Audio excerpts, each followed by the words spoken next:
Hello, gang of SNP MPs I just run into. How's it going? Why did you come to the protest today? Well, do you go first, David? We've come here to show our support for the trans community because Rishi Sunak's government are marginalised in one of the most marginalised communities we have in society. They're riding roughshod over Scottish democracy, but they're using trans people to do so. So we think it's really important to be here and show our support. Right, so you were all there for the debate yesterday. What's your take on it? What did you think of everything that went down? Horrific. I thought yesterday's debate was, I don't know about these two, but I found it very difficult to sit through at times because the misinformation, the misogyny, the outright lies that we're getting told consistently throughout the day. And when I'm looking at the people who are making those cases, trying to figure out whether they are sincere in what they're saying or whether they know it's a culture war and they're happy to spit out the lines, I'm still not sure of. Either way, I know it's unacceptable. And being mansplained to on this issue by male, pale and stale Tory MPs is completely uncomfortable and unjustifiable. And if you imagine, we were all uncomfortable yesterday. It was uncomfortable and challenging to listen to some of the things that were being said across the chamber. And if we were uncomfortable, how uncomfortable must people have been who were watching that, who were expecting that their democratically elected representatives would stand up for their rights? Because that's our job, all of us, no matter what party we're in. Our job is to stand up for our constituents. And that means all of our constituents, not just the people that we find it might be politically expedient to stand up for. So I thought it was a really, really depressing day for democracy and a really depressing day for equality as well. So, I'm asking you basically if you can read mind at this point, but why do you think the Conservative government are pulling this? I would say it's because they're a government that are entirely out of ideas when it comes to real issues, like the economy and policies, but I also think that their tactic is now just to stoke a culture war. And the reason that they have picked this issue, I imagine, is because they're playing on the fact that the vast majority of people aren't, in depth, in tune with trans issues. Because, of course, this is a minority in society, which makes it even more reprehensible that they're prepared to use a vulnerable minority in order to try and gain some points in the polls. It's disgraceful. And I think the fundamental point is so many of us get into politics to further progress equality, and all this government is doing is trying to suppress it further. I think that's right. The Tory government here at Westminster is an extremely right-wing government. They're pursuing policies every day that are aimed at trying to remove people's rights to make people less able to pursue a life that they want to. And this is just another example of that. But it's a pretty poor show to be using this issue to deny Scottish democracy, knowing the challenges which trans people already face every day in their lives. And they do know. Yeah, so, just I'll ask you one thing about constitutional stuff, and then maybe something else to wrap it up. So 2 more minutes of that. Cool. Thank you. So when we come to the constitutional matters, I've been talking to some Scottish trans people, and they definitely feel like they're being attacked on both sides. Yeah. How strong do you think? No, wait, that's the wrong way.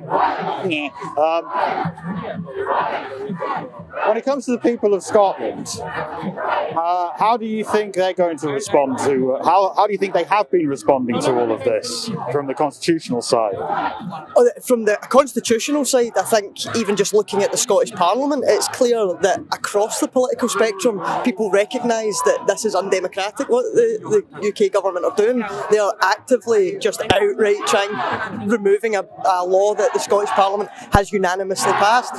So again, I don't think they're going to win themselves any votes north of the border with this matter. And it's one of at least 3 acts by the UK government this week that's riding roughshod over the people of Scotland and marginalised communities. You've got the anti-workers bill, you've got the retained EU law bill, which is going through just now, and this UK government just is so out of touch and unkind and uncaring and totally not related to the people of Scotland at all.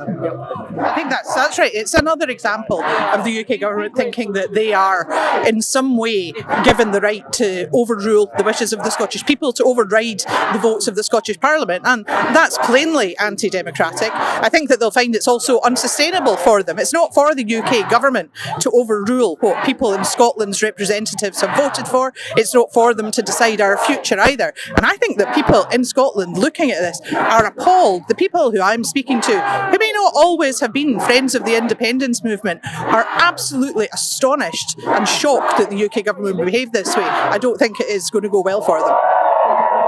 Yeah, so jumping onto that, Nicola Sturgeon has indicated that she's going to challenge this in the courts. Are you confident that the courts will come down on your side? Honestly, I don't know. I think the fact that we're having to take this to court is a testament to how poor this UK government has relations with the Scottish Parliament, because we shouldn't have to go to court to establish what is and has been devolved since the Scottish Parliament was reconvened.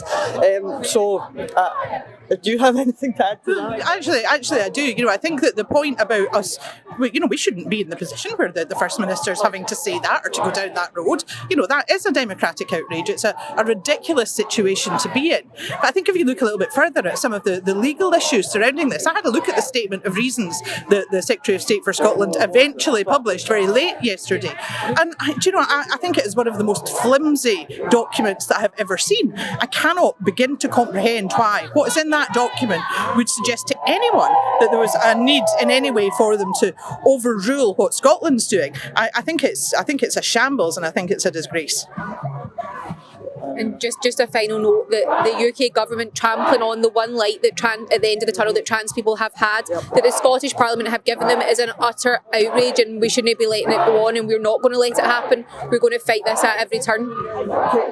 Lastly, just to add something, this is, I think, a key point, because in Scotland this has been getting debated since 2016, so it's been years. It is the most consulted piece of legislation that's gone through the Scottish Parliament, so this idea that it is rushed is outright lie.